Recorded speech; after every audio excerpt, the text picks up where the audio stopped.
မုတ်တီတုပ်စားဖို့အတွက်ငါးငရုတ်သီးအနှစ်လေးချက်ပါမယ်ချီလီကလေရခိုင်တုပ်ကြီးတီးတန့်ဆိုတာတဲ့အဲ့ငါးငရုတ်သီးအနှစ်ချက်ပြီးတော့စီချက်နည်းနည်းထည့်ပြီးတော့လေဗမာတုပ်နဲ့ရခိုင်တုပ်နဲ့ဆက်ပြီးတုပ်တဲ့ပုံစံမျိုးကိုကြိုက်လို့ပါအရင်ဆုံးငါးကိုဂျင်းရဲ့စက်သွန်ပြူရဲ့ထောင်းပြီးတော့လေရေထည့်ပြီးတော့ငန်းပြားရည်နည်းနည်းထည့်ပြီးတော့ပြုတ်ထားပါမယ်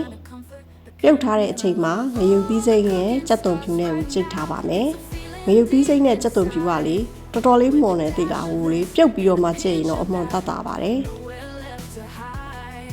ပြီးရင်ကြိတ်ထားတဲ့ငရုတ်သီးစိမ့်နဲ့စက်သွန်ပြူကိုရေးထည့်ပြီးတော့ပြုတ်ပါမယ်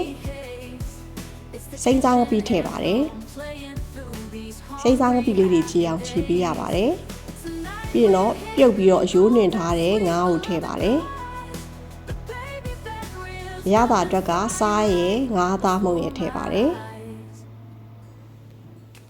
ဘေးကောင်းမှုန့်လေးထည့်ပါတယ်ရေနည်းနည်းထည့်ပြီးတော့အဖုံးအုပ်ပြီးတော့ငရုတ်သီးနူးသီးထီကိုမီးအေးနဲ့ပဲတည်ပါမီးပြင်းနေဆိုရင်ငရုတ်သီးကအရမ်းမှွန်ပါတယ်ရေလေးလဲကျပြီးတော့ငရုတ်သီးလေးလဲနူးပြီဆိုရင်တော့လေမုံတီတုပ်ဖို့အတွက်ငါးငရုတ်သီးနှစ်ကလေးရပါပြီ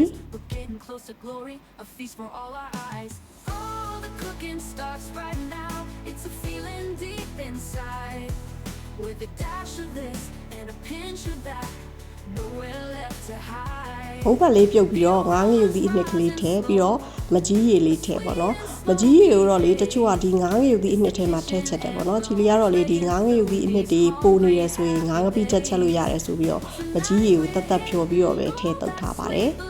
စီချက်လေးနည်းနည်းထည့်တာကိုချီလီကကြိုက်လို့ထည့်ထားတာပါတကယ်ရခိုင်သုံးမှာတော့စီချက်မပါပါဘူးငဖယ်ကြော်ထည့်တယ်ပြီးတော့ပဲကြော်ထည့်ပြီးတော့တုပ်ပါတယ်ချင်းချင်းငယ်ငယ်ဆက်ဆက်အရသာလေးမှစားကောင်းတာပါ